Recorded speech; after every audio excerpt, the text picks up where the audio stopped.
കൂട്ടുകാരെ ഓടി വായോ ഇന്ന് ഉച്ചയ്ക്ക് സാപ്പിടാൻ കൊണ്ടുപോയ കാര്യങ്ങളൊക്കെ കാണാം. അപ്പം ചോറുണ്ടായിരുന്നു, നമ്മുടെ ബീട്രൂട്ട് തോരനുണ്ടായിരുന്നു, അത് കഴിഞ്ഞിട്ടൊരു മുട്ട പൊരിച്ചതുണ്ടായിരുന്നു. പിന്നീടായിട്ട് ഇത് ഇന്നലെ വെച്ച മീൻകറിയാകുന്നു.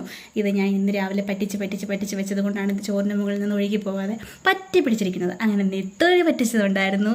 പിന്നെ നമ്മുടെ പുളിശ്ശേരി തക്കാളിക്ക് ഇട്ട് വെച്ചതുണ്ടായിരുന്നു കേട്ടോ. അങ്ങനെ ഇതൊക്കെ എടുത്ത് ചോറൊക്കെ കെട്ടി ബാഗിലിട്ട് തോളത്തിട്ട് ഇന്ന് ഉച്ചയ്ക്ക് കഴിക്കാനൊക്കെ ആയിട്ട് കൊണ്ടുപോയി. വൈകുന്നേരം വന്നപ്പോഴത്തേക്കിനും എൻ്റെ കുഞ്ഞപ്പൂ അമ്മയും കൂടെ മുറ്റത്തിരുന്ന് നമ്മുടെ മാങ്ങ പുളി കഴിക്കായിരുന്നു കേട്ടോ. അതിനകത്ത് 5 തട്ടിപ്പറിച്ച് കഴിച്ചു. നേരെ അടുക്കള വന്നപ്പോഴത്തേക്ക് കട്ടൻ ചായ ഉണ്ടായിരുന്നു. പിന്നെ കട്ടൻ ചായ കുടിച്ചു. ഞാൻ മീനൊക്കെ മേടിച്ചിട്ട് വന്നിട്ടുണ്ട്. ഇത് ഞാൻ എൻ്റെ പുത്തൻ ചട്ടിയാണ്. ഈ ചട്ടിയിലാണ് മീൻകറി ഉദ്ഘാടനം. അങ്ങനെ ഞാൻ വൈകുന്നേരം വരുമ്പോൾ എൻ്റെ കോലമാണിത്. ഇനി മീനൊക്കെ വെട്ടി കഴുകി വൃത്തിയാക്കി അടുപ്പിൽ വെച്ചിട്ട് ശേഷം എനിക്ക് കുളിക്കാനൊക്കെ ആയിട്ട് പോകണം. അങ്ങനെ ഞാൻ മാങ്ങയൊക്കെ ചവച്ച് തിന്നെടുത്ത മീനൊക്കെ വെട്ടാനൊക്കെ പോവാണ്. അങ്ങനെ നമ്മുടെ മീൻകറി അടുപ്പത്തായി. അപ്പോൾ ഇത്രയേ ഉള്ളൂ. Tata bye bye, see you. മറ്റേ വീഡിയോ നമുക്ക് നാളെ കാണാം.